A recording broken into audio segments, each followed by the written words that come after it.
नमस्कार, प्रतीक्षा रेसिपीजमध्ये आपले खूप खूप स्वागत आहे. ही सुरळीची वडी बघा, काय सुबक अशी वळल्या जाते, कुठेही तुटत नाहीये. परफेक्टली पीठ शिजलं गेलेलं आहे. हे पीठ आपण प्रेशर कुकरमध्ये कसं शिजवायचं झटपट ते मी दाखवलेलं आहे. अगदी योग्य पद्धतीने परफेक्ट रेसिपी शेअर केलेली आहे. कढाईमध्ये शिजवण्याचं टेन्शन न घेता अगदी कमीत कमी वेळेमध्ये खूप छान मस्त अशी सुबक सुरळीची वडी बनवून तयार होते.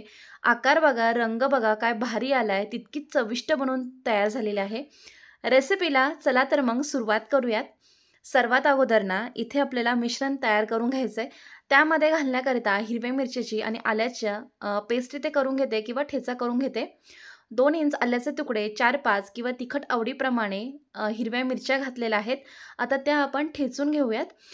लसूण आवडत असेल 2-3 पाकळ्या तो सुद्धा टाकू शकता. तर इथे हा ठेचा तयार आहे. आता मिश्रण बनवायला घेऊया. तर 1 कप बेसन पीठ घेतलेलं आहे चाळलेलं. ह्याच कपने आपण दही किंवा पाणी, ताक जे काही आहे ते मोजून घेणार आहोत. कुठलाही ग्लास घ्या किंवा वाटी घ्या आणि एकाच भांड्याने सर्व साहित्य मोजून घ्यायचं आहे. यामध्ये 2 चिमूट हळद घातली आहे, 1 चिमूट हिंग घालायचा आहे, चवीपुरतं मीठ घालायचं आहे आणि त्यानंतर यामध्ये आता दह्याचं किंवा ताकाचं प्रमाण कसं घ्यायचं ते तुम्हाला सांगते. इथे छान विकतचं मी दही घेतलं आहे. तर विकतचं दही घेताना ना शक्यतो 1 कप दही घ्या, कारण ते आंबट कमी असतं आणि दही जर जास्त आंबट असेल ना तर अर्धा कप दही घ्या आणि 1.5 कप यामध्ये पाणी घाला. पण इथे मी सुद्धा विकतचं ताक घेतलेलं आहे, जे की आंबट कमी असतं. त्यामुळे संपूर्ण जे मिश्रण आहे ना मी तर 2 कप ताकामध्येच छान भिजवून घेणार आहे. यात आता तयार केलेला हिरव्या मिरचीचा ठेचा टाकून घेऊयात. आता हे पाण्याचं किंवा ताकाचं प्रमाण कसं आहे बघा. 1 कप जर बेसन पीठ असेल ना, त्याकरता 2 कप आपल्याला यामध्ये लिक्विड घालायचं आहे. म्हणजे दही किंवा ताक जे काही असेल, पाण्याचं प्रमाण मिळून यामध्ये 2 कप आपल्याला संपूर्ण टाकायचं आहे.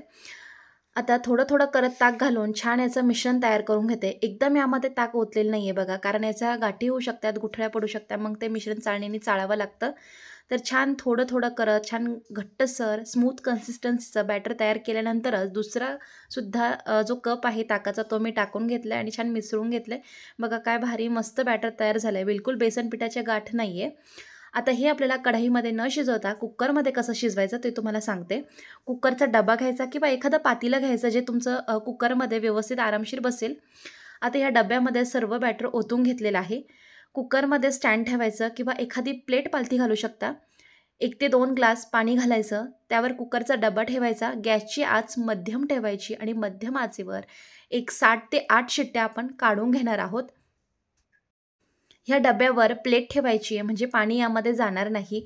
वाफेवरच खूप छान प्रकारे हे पीठ शिजलं जातं. लक्षात असू द्या 7 ते 8 शिट्ट्या करायच्या. घाई करू नका किंवा गॅसची आच जी आहे ना ती मोठी ठेवू नका. परफेक्टली हे पीठ शिजलं जाईल. अशा प्रकारे आता हे शिजतंय तोपर्यंत आपण ज्यावर आपल्याला सुरळीची वडी लावून घ्यायची ना त्याला अगोदर तेल लावून घ्यायचं. जास्त तेल लावू नका. ताट आणि चॉपिंग बोर्डला मी तेल लावून घेतलं आहे. तोपर्यंत इथे शिट्ट्या होऊन कुकर छान थंड झालं आहे, अजून गरम आहे. प्लेट काढून तुम्हाला मिश्रण दाखवते मी की कसं तयार झालं आहे बघा. छान परफेक्टली घट्ट आहे. जर आतमध्ये तुम्हाला वाटलं की हे पीठ शिजलेलं नाही आहे तर पुन्हा झाकण लावून तुम्ही हे वाफून घेऊ शकता 1-2 शिट्ट्यांसाठी. पण मी जे प्रमाण सांगितलेलं आहे, ज्या शिट्ट्या मी जेवढ्या काढायला सांगितल्या ना त्या अगदी परफेक्ट आहे. अचूक प्रमाणात मस्त हे पीठ शिजून छान तयार होतं. आता हे झालं आहे की नाही ते कसं ओळखायचं बघा. चॉपिंग बोर्डला थोडंसं मिश्रण लावून घेतलं. फॅन खाली हे मिश्रण मी पटकन थंड करून घेते आणि त्यानंतर याची छोटीशी गुंडाळी करून बघितली. सहजपणे निघते.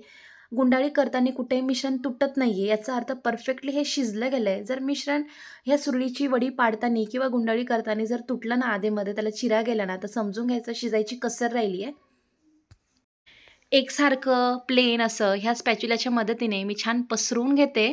तुम्ही किचन ओट्यावर सुद्धा हलकंसं तेल लावून हे पसरवून घेऊ शकता किंवा जे काही ताट असेल, ट्रे असेल त्यावर सुद्धा तुम्ही हे असं पसरून घेऊ शकता. आता आणखी मी 3-4 ताटं अशीच लावून घेतलेली आहे. थंड होत आली की यावर सुक्या खोबऱ्याचा कीस घातला आहे. शक्यतो ओल्या खोबऱ्याचा चव घालतात, पण मी कीस घातला आहे सुक्या खोबऱ्याचा. बारीक चिरलेली कोथिंबीर टाकून घेतली आहे आणि याच्या आता वड्या पाडायला घेऊया. तर बघा उभ्या अशा 2 ते 3 सेंटीमीटरच्या अंतरामध्ये आपल्याला काप देऊन घ्यायचे. छोटी गुंडाळी हवी असेल तर अशी मधोमध चीर द्यायची. मधोमध चीर दिलेल्या ताटामध्ये गुंडाळी बघा सुरळीची वडीची केवढी होते. साधारण इतपत छोटीशी गुंडाळी तयार होते. आणि जर आतमध्ये जर मिश्रणाला चीर न देता सरळ तुम्ही ताटभर अशी गुंडाळी करून घेतली ना, तर बघा काय भारी मस्त गुंडाळी तयार होते. किती छान यामध्ये रोल पडलेले आहेत. आतमध्ये चीर न देता अशी मोठी गुंडाळी केली ना, तर सुरळीची वडी दिसायला सुद्धा खूप छान दिसते, अगदी सुबक अशी. तर सर्व वड्या इथे तयार केल्या आहेत. याकरता आता फोडणी तयार करून घेऊयात. छोट्याशा कढईमध्ये 1 ते 1.5 चमचा तेल गरम केलं. कडकडीत मोहरीची फोडणी द्यायची आहे. कढीपत्त्याचे पाने घालायचे. तडतडले की गॅसची आच पूर्ण बंद करायची आणि मग शेवटी यामध्ये पांढरे तीळ घालायचे. तीळ छान खमंग तडतडले पाहिजे, पण ते जळायला नको इतपत काळजी घ्या, कारण पांढरे शुभ्र तीळ किंवा हलकेसे लाल यावर छान दिसतात आणि खायलाही खमंग लागतात. नक्की रेसिपी ट्राय करा. कशी वाटली हे कमेंटद्वारे कळवा. तसेच व्हिडिओ आवडल्यास रेसिपीला लाईक करा, शेअर करा, चॅनलला सबस्क्राईब करा. पुन्हा भेटूया असे एका छानशा मस्त नवीन रेसिपीबरोबर. व्हिडिओ बघितल्याबद्दल तुमचे खूप खूप धन्यवाद.